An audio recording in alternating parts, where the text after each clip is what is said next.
अनेक तरुणींना प्रेमाच्या जाळ्यात ओढून त्यांना ब्लॅकमेल करत लैंगिक अत्याचार करण्यात आलाय। अयाज मोहम्मद तन्वीर या नराधमाला पोलिसांनी बेड्या ठोकल्या। या नराधमानं तरुणींचे अश्लील व्हिडिओज बनवून ते सोशल मीडियावर व्हायरल केल्याचंही समोर आलंय। पोलिसांनी आरोपीचा मोबाईल जप्त केलाय। त्या कृत्यामुळे परिसरात आता मोठी खळबळ माजली आहे। या प्रकरणाचा अधिकचा तपास पोलीस सध्या करतायत। ब्लॅकमेल करायचा, लैंगिक अत्याचार करायचा, त्यामुळे तरुणींच्या सुरक्षेचा प्रश्न पुन्हा एकदा ऐरणीवर आलाय। कारण संपूर्ण अमरावतीत या प्रकरणाची चर्चा आहे। नराधम मोहम्मद अयाजला सध्या पोलिसांकडून अटक करण्यात आली आहे। अश्लील व्हिडिओज बनवून त्यानं तरुणींना ब्लॅकमेलही केलंय। पोलिसांकडून आरोपीचा मोबाईल सध्या नमस्कार मित्रांनो, मी राजश्री। तुम्ही पाहता राजश्री अनफिल्टर्ड। आज राजश्री अनफिल्टर्डवर आपण कोणत्याही सिनेमाबद्दल नाही तर एका अशा वास्तवाबद्दल बोलणार आहोत ज्याने पूर्ण महाराष्ट्राला हादरवून सोडलंय। अमरावती परतवाडा येथील कोचिंग सेंटरच्या नावाखाली जे काही चाललं होतं ते वाचून तुमच्या अंगावर काटा येईल।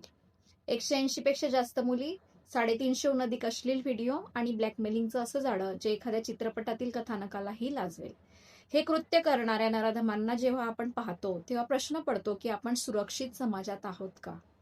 हे प्रकरण साध्या गुन्ह्याचं नाही, हे एक पद्धतशीर रॅकेट आहे। मुख्य आरोपी मोहम्मद अयान अहमद तन्वीर अहमद आणि त्याच्या टोळीने कोचिंग सेंटरला आपले अड्डे बनवले होते। मुलींशी मैत्री करणे, त्यांना फसवणे, त्यांचे गुपचूप व्हिडिओ काढणे आणि त्यानंतर त्यांना आयुष्यभर ब्लॅकमेल करणे हा त्यांचा बिझनेस होता। 350 पेक्षा जास्त क्लिप्स म्हणजे विचार करा किती मुलींचे आयुष्य त्यांनी नरक बनवले असेल। मुख्य आरोपी मोहम्मद अयान अहमद तन्वीर अहमद आणि मोहम्मद जोयान यांच्यासह इतर काही संशयित यात सामील आहेत। अयान अहमदच्या घरावर झालेली बुलडोजरची कारवाई ही केवळ एक सुरुवात आहे। पण प्रश्न हा आहे की अशा नराधमांना हे धाडस कुठून मिळते?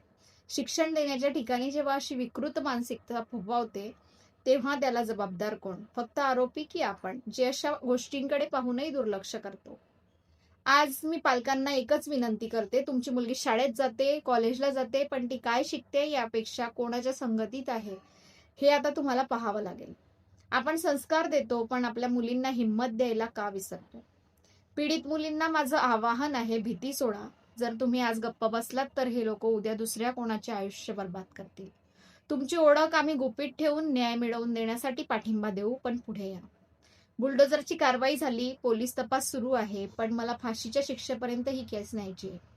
केवळ घर पाडून उपयोग नाही तर कायद्याचा धाक असा असावा की पुढच्या कोणीही मुलीकडे वाकड्या नजरेने पाहण्याची हिंमत करू नये।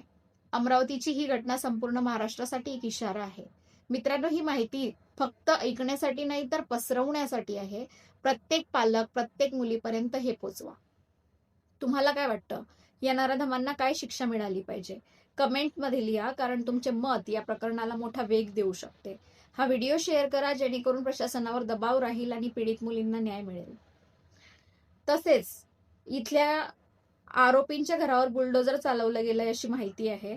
पण माझा एक प्रश्न आहे की कायदा हा स्ट्रॉंग असायलाच हवा आणि कारवाई तुरंत झाली पाहिजे। पण जसं या आरोपींच्या घरावर बुलडोजर चालवलं गेलं, खूप खुश आहे मी, ती कारवाई व्हायलाच पाहिजे होती। पण अशोक खरातच्या घरावरही बुलडोजर चालवलं गेलं पाहिजे।